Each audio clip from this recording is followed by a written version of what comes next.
Hello everyone, that Manga Kid here to do my March 2023 manga haul. I only got one volume of manga in February, so I've put that one volume with this month's haul. I had a couple things come in that I had ordered previously, and then also Chapters had an in-store sale of buy two get one free on all manga. So I went to the physical store, which I never do because they never have sales in store on manga. And I bought a ton of manga, and it is a very fun experience going in person and buying a whole stack of things, and seeing the look on the employee's face when they realize how much you're buying. As opposed to anonymously ordering online and nobody can judge me. So anyway, that was fun. I actually did have a really good time going in store. Unfortunately, they really didn't have a very good selection. A lot of stuff was out of stock, and it just, there wasn't a good selection. So I got what I could. I would have bought more had there been more there for me to buy. But anyway, I'll just get right into it. So finally released and arrived to me is the first box set of Don't Toy With Me, Miss Nagatoro. This compiles the first 6 volumes. Now, if you watch my videos, you know I already collect Don't Toy With Me, Miss Nagatoro. However, I only owned volumes 6 through 13 or whatever the most recent volume is. Because I owned the first 5 digitally, which is how I first read the series, the first 5 volumes, and then started buying the ones that I hadn't read yet. So I had always intended to go and buy the first 5 volumes, and when the box set was announced, I decided that, well, I'll just buy the box set and sell my volume 6, because I'll now have a duplicate. So anyway, the box is fine. I mean, it's Kodansha's open-faced, hard kind of box situation. It was cheaper for me to buy it this way. I got this on sale, so I figured I'd just do this. And then the special item it comes with is a little acrylic stand of Nagatoro. Honestly, I think they really could not have chosen an uglier photo. I don't like this picture that they chose. I think that Nagatoro is adorable and has so many good expressions and so many good poses and stuff that they could have chosen, and they chose this. So I still have it displayed, but I was not super thrilled about that at all. So that was unfortunate, but at the end of the day, I bought it for the manga, so it is what it is. I won't get further box sets because this is one that I do read or collect as it comes out, so I won't be buying any further box sets for it, but nice to have this one anyway, and I look forward to seeing what the other boxes are like on other people's channels when they inevitably come out. So anyway, next up, I've got the first 4 volumes of Imokoi. Now, the 30 and 30 manga readathon challenge is in April, which is tomorrow as of the filming of this. So a lot of this stuff I have not actually read simply because I am saving it to read during the readathon. I typically like to have read at least a chunk of the stuff that I show in my haul so that I can talk about what it's about. But I intentionally kept stuff to read during that readathon. So all of this to say, I have not started Imokoi yet. But I'm really looking forward to it. I quite like the art style. I really like this guy's hair, and just general style. The fashion seems pretty cool in flipping through this. I think this one is one that will interest me. I do really like romance manga, and this is one of the newer ones that's coming out that I thought the premise sounded interesting, and I will definitely do a first impressions and talk more about this series when I actually get to it. But yeah, I really like the spines as well. I think they look really clean and nice. Next up, I bought the first 2 volumes of Last Gender.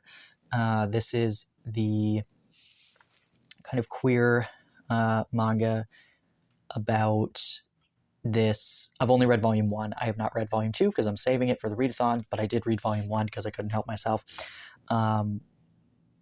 This is about a bar slash like kind of like a sex club, but it's not a brothel or anything. It's for patrons to come and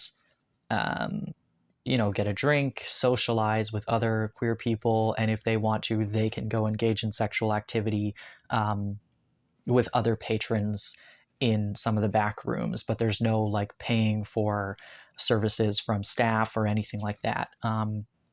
It's a story about kind of finding yourself and finding acceptance, finding a safe place to go and be yourself. Obviously, a much more adult title. It's very sexually explicit, and I really enjoyed volume 1. I will definitely do a review of this. I believe this is only going to be 3 volumes long, so I won't do a first impressions. I won't bother, but I'll do a full review once I get my hands on volume 3 and complete reading the series. But so far, I've really, really liked this first volume, and I am interested to see where the rest of this goes. It has a wide cast of characters and kind of episodic, but there are some reoccurring characters that you see again throughout. Next up, one that I honestly never thought we would get in English ever, Sweet Poolside by Shuzo Oshimi. I was so happy when this was announced. And read it the day it showed up on my doorstep. I had this pre-ordered for a long time, and this is one of Oshimi's earlier works. It's a single contained story, and this one is one that I will be doing a review video of for sure. But this is two middle school students. The male student is the main character. He's hairless. He hasn't really hit puberty yet, so he's bald all over his body. He wishes he had hair and was more masculine. And our female lead is very hairy. She has a lot of body hair, and she's really self-conscious about it. And this is a story of the two of them existing, and shenanigans ensue. There is the undertone of sexuality and puberty and all of that kind of stuff that is present in pretty much all of Oshimi's works. So do expect that. This one, I'm sure, makes some people uncomfortable. That's fine. I really like Shuzo Oshimi. I know what I'm getting into when I read his stuff. So stoked that we have this in English. Next up, I got Mizuno and Chayama.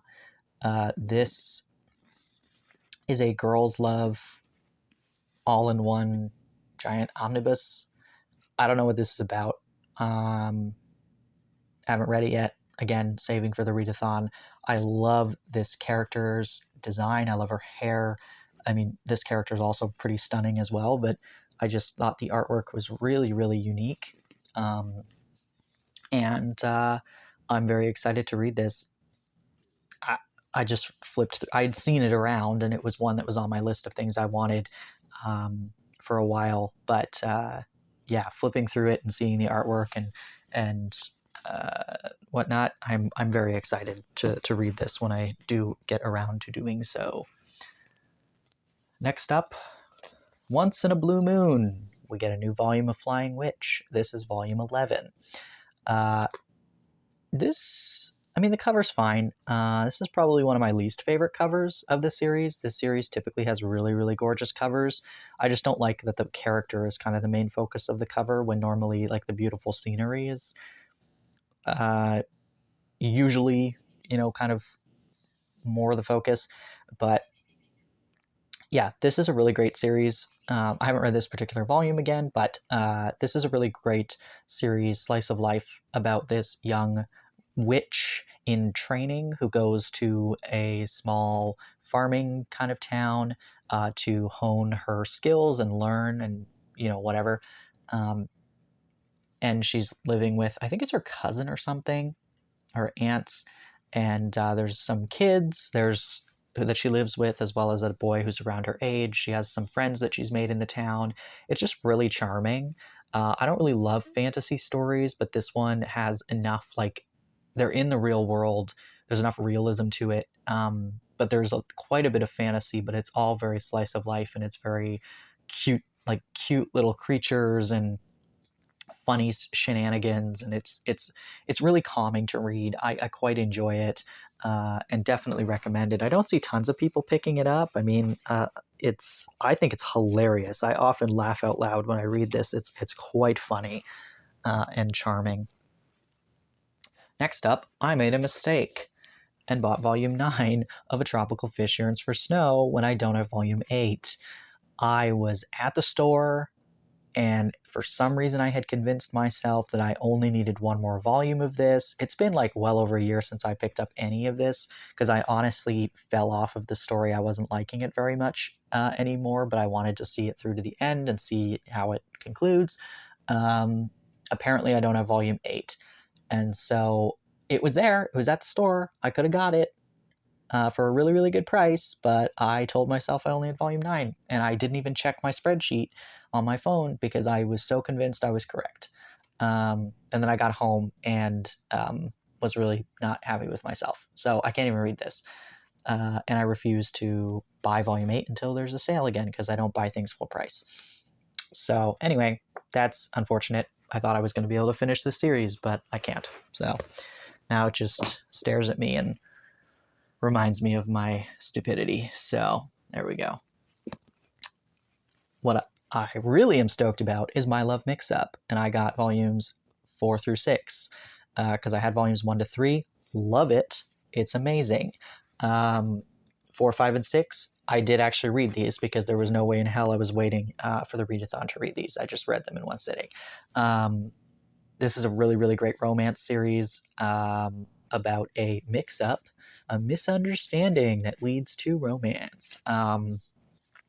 It's really charming. This really legitimately gives me butterflies in my stomach. I think this is so cute. It's well done. It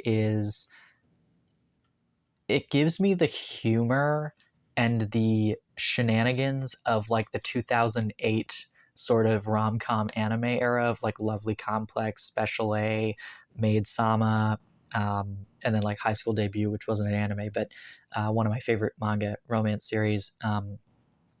Like the facial expressions are so funny. I was taking photos of his face because I was sending it to a friend of mine, and it was like, this is the funniest face I've ever seen drawn in a manga. And then a few pages later, it's topped by another ridiculous face. I have a whole reel in my phone now of just close-ups of this dude's face, and it's so funny. And it's hilarious. It's so good. I think is it 9 or 10 volumes or something? It's not very long. So I look forward to getting more as they come out, because this is definitely a really, really incredible series. And it's just nice to see these two boys like really kind of exploring their sexual orientation, and questioning what they've known before, what they feel comfortable with, what are platonic feelings versus like physical attraction, and how do they want to exist together. I think it's a really fun, upbeat comedy story that really has a lot of heart to it. So definitely, if you for some reason are not reading this yet, you should be.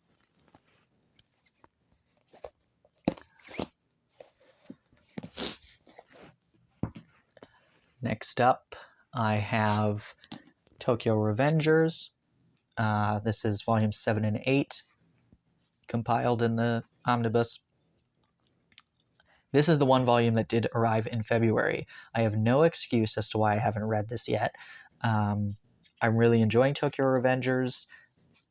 I can say now that I'm going to read it during the readathon, but I didn't know about the readathon when this originally arrived at my house. So, usually I read it the day it arrives, but for some reason I wasn't in the mood to read anything for a lot of February and into March. So,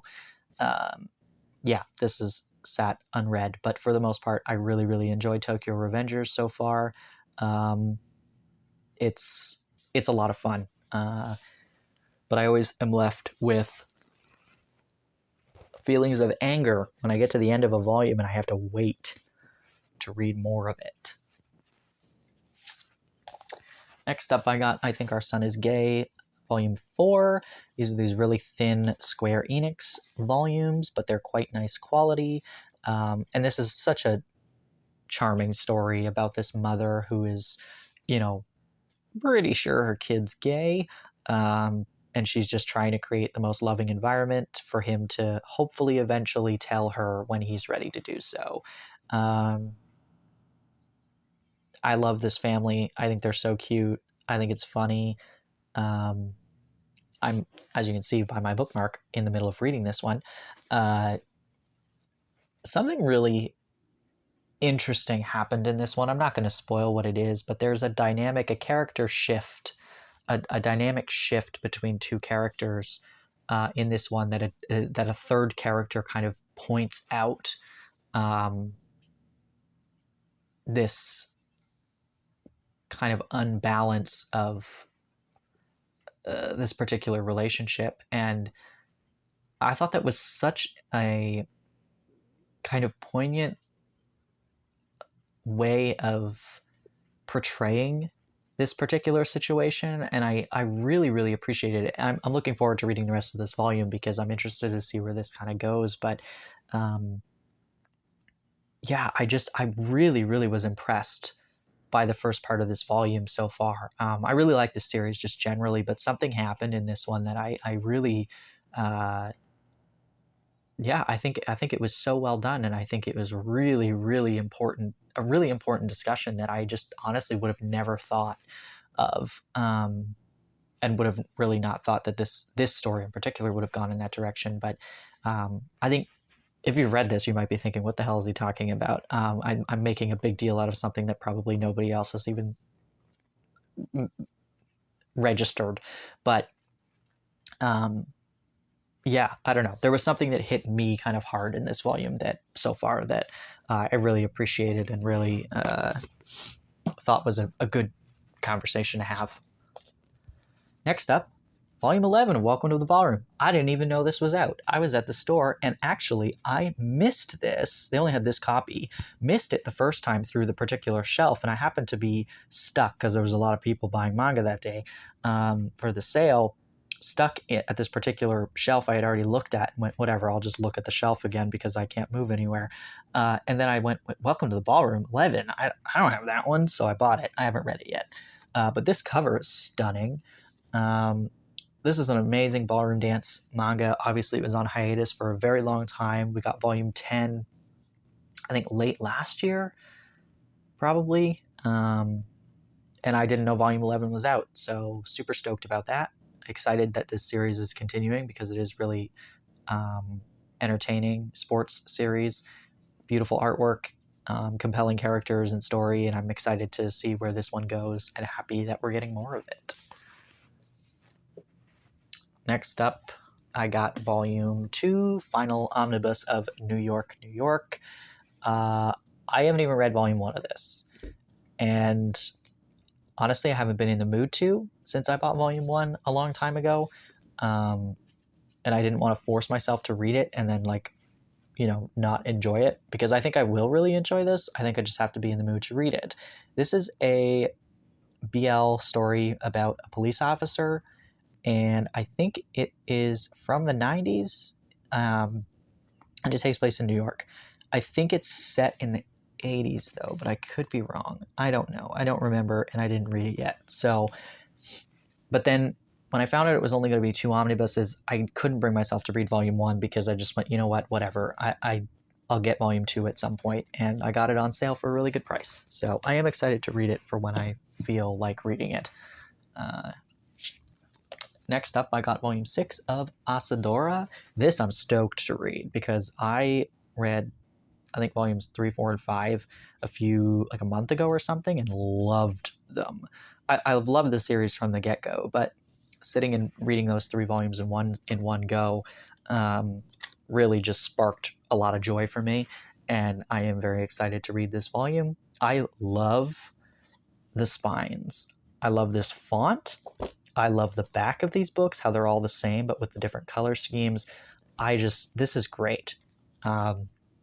It's about a young, very young female pilot, and there's a monster situation, and of course Urasawa's always got like a sci-fi twist to things, so it's just cool. It's fun. It is great. I think this is. I mean, I like 20th Century Boys. I like Monster. I think those are the only two Urasawa works I have read. I have intentions to read other ones. I just haven't gotten around to it. Or Master Keaton is Urasawa as well, isn't it? I am having a brain fart. Anyway, yeah, Master Keaton I really do like as well. But this one, there's something about this one that's really, really charming. It's her. She's great. She's a great protagonist. Yeah, I'm enjoying this. I haven't read this particular volume yet, but I really am enjoying that series. Next up, shockingly, I have not read Shonen Note at all yet because this is volume 2. I pre-ordered both volumes 1 and 2 at the same time. Volume 1 came. Great. I went, well, volume 2 is going to be out in like 2 months or whatever it was. I've already pre-ordered it. I can wait 2 months because I know it's a series I'm going to want to read. Like once I finish volume 1, I'm going to want volume 2. So I just sat on it and went, whatever, volume 2 is coming soon. Volume 2 took several months past its release date to get to me. So that, and then I just out of spite refused to read volume 1 because I was like, well, any day now volume 2 could show up, and then it didn't. So anyway, I have it now, and because it only arrived a little while ago, I was like, whatever, I'll read the 2 volumes in the readathon. I'm going to love it. So it's Yuki Kamatani. It's a series about a boy in the choir, and his voice is changing, and puberty, and this is going to be my jam, and I am very stoked to read it. There are so many color pages in this volume, and I want to know why there's a little alien spaceship. That's very cute. And the umbrellas. This cover's gorgeous. Anyway, I'm excited to read it. Next up, I got volume 2 of Lost Lad London. I did read this one. Great volume. Volume 3 is the final volume. I really wish they had volume 3 at the store when I bought this one, but they didn't. So I bought this one and read it. And now I'm on a cliffhanger waiting for the third one. This is a really great mystery series drama set in the UK about this young man who is kind of being framed for murder, and this police detective who is trying to find out what really happened so that this kid doesn't get blamed for something he didn't do. And so they're kind of in cahoots secretly to try and figure out what legitimately happened and unravel the mystery that is going on. So it's really good. The art is amazing. I love these covers. They're just so simplistic and really stylized and cool. So I would love to see more by Shima Shinya. Honestly, I would be so excited if there was another series released by that mangaka, because Lost Lad London is so fun. And the art's amazing. Next up, I got volume 2 of On or Off. This is a web comic that Tokyo Pop is putting out. It is in full color, really nice, heavy book, photo finish kind of paper. I will not open this because it is so explicit. This is probably one of my favorite ongoing series right now. I think it's only going to be 4 of these volumes. This is a workplace romance, ? Physical intimacy. I don't know. It's good. It's about this young guy here who has a tech startup that he is a part of, and his friends are such nerdy introverts. It's so charming, and they end up getting picked up like their app or whatever, or game or whatever they've developed gets picked up by this big company. And so they've now moved in as a partner kind of group with this big company to develop this thing that this company has purchased. And he ends up in this relationship question mark with the boss, and it's great. It's great. There is some, I can't remember. I wouldn't necessarily say non-consensual, but maybe I'm forgetting certain aspects of it. But there's some like ambiguous blurring of lines that happens, but this is so good. It is so good. This is one I was super intrigued about because I had seen it online before, and went, oh, I would love to read that, but I hate reading things online. And so when it was announced, I went, oh, that's that thing I wanted to read, and it's so good. I honestly I feel like I should just reread the first 2 volumes because I can't even wait for the next one. So next up, or finally, I guess I should say, this is the only other Japanese series that I have ordered at this point. This one took a couple months to get to me.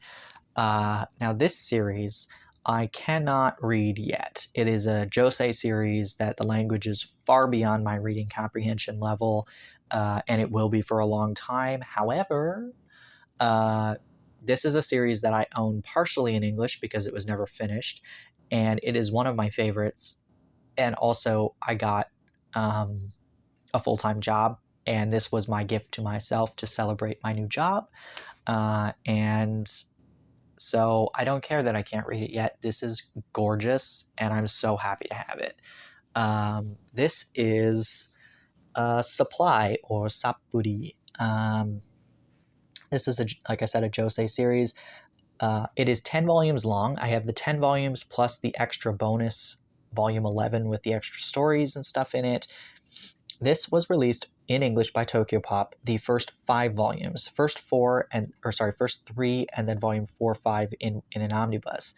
It was never finished because Tokyopop went out of business, and unfortunately, it got, it never was re-picked up by anybody. So this series follows this woman who is struggling with her love life. She is struggling with her career. It is from the early 2000s. I think it's like 2003 or 4 or something. And so, workplace culture for women in Japan is still not very good. They're still very behind the times in terms of like gender equity and stuff, but even more so like 22 years ago or 20 years ago or whatever. And so she's really finding it difficult. I think she works in advertising. I could be wrong, but that's what I vaguely remember. So she's having a really hard time kind of advancing her career and having people take her seriously. Look at this cover. Also, just so you're aware, the slip covers on these are like transparent. So it's got the like transparent thing, and then the cover itself is just stunning. Like, these are beautiful. These were expensive, and I thought that I was going to be getting just like regular standard Japanese volumes, and so I was like, that's kind of a lot of money for that, but I'm going to treat myself because this is the cheapest I was able to find it on eBay. And when these arrived, these are so heavy. The paper quality is like, it's not photo paper, but it's definitely not like just regular manga paper. And then these slip covers and this oversized, like, this is my love mix-up. Now, Japanese volumes are typically quite small, and so this is a standard English size, and this is this size. So these are huge and so gorgeous. So honestly, fully worth the money I paid, because this volume in English would be like, in Canadian funds, like $24 or something stupid. per volume. So I didn't even pay close to that for this whole set. So anyway, yeah. What was I talking about? Right. Workplace drama. I believe she has a thing with one of her coworkers, or one of her coworkers is like a previous lover who she's no longer with, but he's kind of an ass still, and she has to deal with him. So anyway, I obviously haven't finished the series because I only read the 5 volumes I own of it, but at some point in the future, I would love to read this and get to finish this series because this was so impactful. It was really beautiful. It was heartfelt, and like it was everything that I wanted a josei manga to be. It's definitely like gritty. It has sexual themes in it. It has misogyny and all of this stuff, like these like hard hitting kind of topics and things that I just remember like really kind of hitting quite hard and being really, but still being so entertaining and just an excellent series. So anyway, and this is the volume, the extra volume, volume 11, and it's got this fun little thing on the back. But yeah, I'm very excited to have this. This is really, really stunning collection, and